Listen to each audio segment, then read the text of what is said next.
All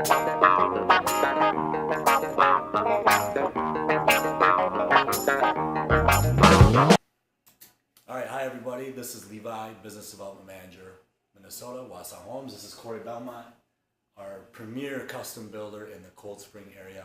We're just going to share a couple bullet points with you that may or may not help you, but the hope is that maybe you can steal a tidbit and apply it to your Wausau Homes business. So Corey, one of the things I wanted to touch on with you is you have an exorbitant amount of success with moving people through the process quicker. Your name's been brought up at the corporate trainings, in fact, of, hey, here's what Corey's doing.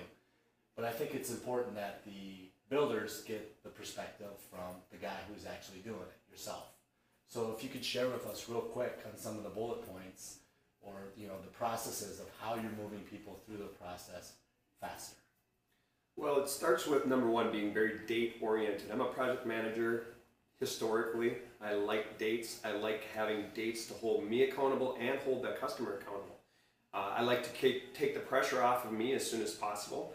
I typically will tell the customer that most of the time that there's going to be a hold up in the time that we start working into the time that we actually get to break ground. It's going to usually end up on the lenders. So we start by bringing the actual schedule up to the point where we need to get this into the lender's hand as fast as possible if they want to actually start this process this year. And I always make it as challenging as they could be put into a situation where a lender could be anywhere from 4 to 6 weeks, but traditionally I've seen most lenders end up in that 6-week category more times than the 4 weeks. So I always have my schedule set out to hit that lender day, and if, for instance, I know the customer walks in my door, I can always put about a 2-month window on the time they walk in my door to the time that I'm going to have a contract signed and proposed to the actual lender. And how I do that is I basically set some timelines with them, and then I try and get the lot visit all in the first week. If they're an excited customer and they want to really move the process along, is I'll typically show them that we need to go out, get the lot visit done all in the first week, and they're going to meet with a lender as well in that first week and make sure that they have a letter or a phone call from their lender to me saying that they are approved, whatever it is that their budget is. Then that following week, we'll just say that that following week is July 1st. Since we're in that category of trying to push them in a month. What can we do in 1 month? What I can do in 1 month is I'll typically say I want to be able to get the design agreement signed, and on the day that I'm going to sign my design agreement, I'm already starting my material selections. I'm already working on all my exterior selections so that when I am doing a red line design with the customer, I now have the exteriors to send off to my designer, and half of their material selections are done, and I'm sending that to the designer, getting that typically back in anywhere from 5 to 10 days is what I see Vision returning their design on depending on their workload. Some days it's actually 2 days, some days it's 10 days. So I'll just always tell the customer it's 5 to 10 days on a return. In that 5 to 10 days, I am now working through all of their confirming selections. I have got them scheduled. I've given them homework. I now have them going through the material selections, sent home whatever is challenging for them to pick out so that they can come back within that 5 to 10 days. And by the time they have their plans back, they have everything picked out. Everything will be picked out in that first 10 days so that at the time that we get the plans, now we can go through, redline it real quick, and then finalize those plans. So within 2 weeks from the time that we sign the design agreement, I can have final plans, a full HSG, and now I can send it off to Wausau for firm pricing.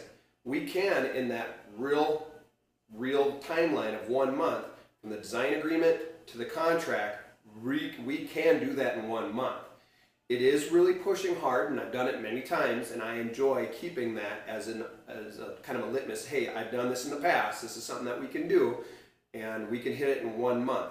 Now, it's a push, but you then have that contract signed. It's going to the bank. Now you got 6 weeks after that. So now, if we started on July 1st with the design agreement, we now have an August 1st contract signing. We now are going to tell that customer we probably won't be able to break ground until September 15th. That's 2.5 months to break ground if everything is done proactively. That sounds awesome. So you're saying it's a little bit of a push. Are your customers open to the aggressive, dates and scheduling? And how does the feedback work? I mean, what I do like, you've done it, you've lived it, so you can speak to it. Yeah. Has there been any pushback on that, or what is the customer pulse?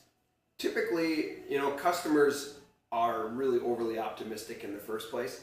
So you have to set goals and timelines for them, and everything has to have an agenda. And on their homework, you set a meeting the day. Every time you meet with a customer, you are setting a meeting with that customer to be sure that they're going to be back the following week or in a couple days. You're always having another meeting set. Don't just let them walk out of your office and never come back again, because now all of a sudden you're begging them to come in. You're calling them, asking them when they're coming back in. You should have that meeting set the day that they're sitting in your 4-chair area, so that you know that they're coming back to come in and do their next step. That's something I've always tried to do, is have that customer's next meeting set on my calendar when they're here. Book a meeting from a meeting. Something we train on, and you're doing it. So Correct. That's outstanding. Correct. I think that was really good. Is there anything else that you want to add? Again, back to the first initial question of how I keep that customer to the point where they don't feel like I'm pushing them and stressing them. I'm just kind of leaving it in their court and telling them that this is something that is going to be the best opportunity for them. And now all of a sudden you've got a hot customer. They're focused on their house, their dream, not on the internet looking at other houses that are out there. So it's really keeping your customer that walked in the door super focused and excited about their future house, not dreaming and looking at other houses that are up there for sale, because that's typically what I've found in the last few years. What happens is if you give them any time, they're on the internet looking at houses that are already there. Right. So let's get them focused on their house, not all the other houses that are out there, which are somebody else's houses. That right there is what we call a pro tip.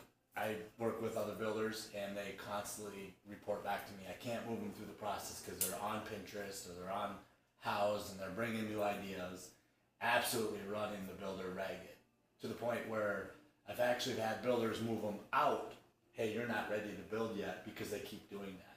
So this is a great way to keep them focused, keep them off Pinterest, and keep them focused on what Corey said, their dreams. So that's outstanding. I love that. I think we can segue now, if you don't mind. So Corey has just one after another really positive voice of customers. Nobody's bad, no negative from what I've ever seen. And Corey has had his fair share of challenges with the building process, we'll say. Can you give us a little bit of how you manage that? Because that's a very powerful aspect to what we do, because at the end, you want them loving you so you can get your next build. And you've been throwing some pretty heavy curveballs where it could go pear-shaped on you, but you've managed it very well. Can you share with us some of that? My whole life revolves around relationships. And I think everyone's really revolved around relationships. It starts with my subcontractors. I have very, very good relationships with my subcontractors. They're very good friends of mine. I've created that trust with my subcontractors. I create that same relationship and trust with my homeowners. It's a continual communication between myself and that customer. If there's a curveball, which there always is on every home, I now am communicating in love and making it fun, making light of another maybe twist in life, and explaining, setting the expectations, explaining that we might have a little setback here. Please bear with me. I'm doing my best. We're going to continue moving forward. We're not going to see this as a negative. We're just seeing this as an obstacle, and life is full of challenges. Anybody in life. I don't become the Debbie Downer and get all negative on it. I just say, this is no different than anything else in our lives, that we're going to have challenges. Let's figure out how now we can overcome and work together through this challenge, because we're a partnership. I'm their builder. They're my homeowner. Right. We're in partnership. I'm here to take the stress out of their life. I'm here to carry the burdens. It is my job to continue to be communicating and setting expectations all the way through to the very end, and even years after. I have customers that I worked with 2 years ago that I'm still being called and asked for warranty stuff, and it's just still that relationship, because at any point, if I don't communicate thoroughly, even to somebody that I finished a house on 2+ years ago, they can go on and give me a negative review on my Facebook page, on Google, and negative reviews will always reflect your business, because people are watching you, they're checking you out, they're wanting to know, is this guy going to be legit? And I take pride in, so far, every single one of my reviews on Facebook, Google, VOC are all positive. I have 5 out of 5s on Google, I have 5 out of 5s Yes, on you do.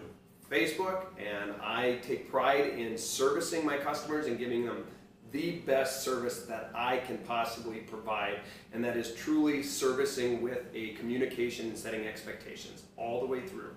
Right. I think that's something we all could strive for as 5 out of 5. And Corey laid it out, you know, being proactive versus reactive. And I think you gave us a lot of good tips. I don't have anything else to add unless you do. I do not. All right, thanks for your time. We'll see you soon.